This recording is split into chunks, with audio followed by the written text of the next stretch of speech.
కొంతమంది యువకులు తాము పెళ్లి చేసుకుంటే వచ్చే భార్య వల్ల తాము ఎంతగానో ప్రేమించే తల్లిని దూరం చేసుకోవలసి వస్తుంది అనే కారణంతో పెళ్లి చేసుకోవడమే మానుకుంటున్నారు.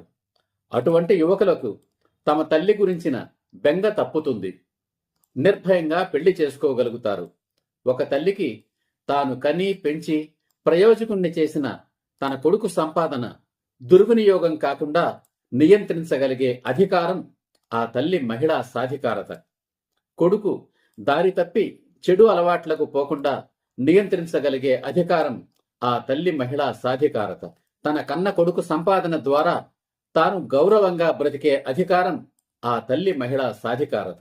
అంతేకాదు, కొడుకుకు ఉద్యోగం వచ్చింది, అప్పుడే పెళ్లి చేస్తే మమ్మల్ని వదిలిపెట్టి పెళ్ళాం వెంటబడి బయటికి వెళ్ళిపోతాడు, ఇంకా మా మొహాలు చూడడు, అటువంటి వాడి పెళ్లికి తొందరపడడం ఎందుకులే, అడిగినప్పుడు చూద్దామని అభద్రతా భావంతో ఎంతో మంది తల్లులు తమ కొడుకుల పెళ్లిళ్లను ఏళ్ల తరబడి వాయిదా వేస్తున్నారు. తల్లి మహిళా సాధికారత కారణంగా ఆ అభద్రతా భావం తొలగిపోతుంది. కొడుకు తనను మోసం చేసి పెళ్ళాం వెంటబడి ఇల్లు వదిలి వెళ్లిపోడనే ధైర్యం ఆ తల్లికి కలుగుతుంది. కొడుకు పెద్దవాడయ్యాడు, స్వంత కాళ్ల మీద నిలబడి సంపాదిస్తున్నాడు కనుక వాడికి త్వరలో పెళ్లి చెయ్యాలి అనే ఆలోచన ఆ తల్లికి వస్తుంది. ఆ యువకుడికి ధైర్యంగా పెళ్లి చేస్తుంది ఆ తల్లి. అది ఆ తల్లి మహిళా సాధికారత.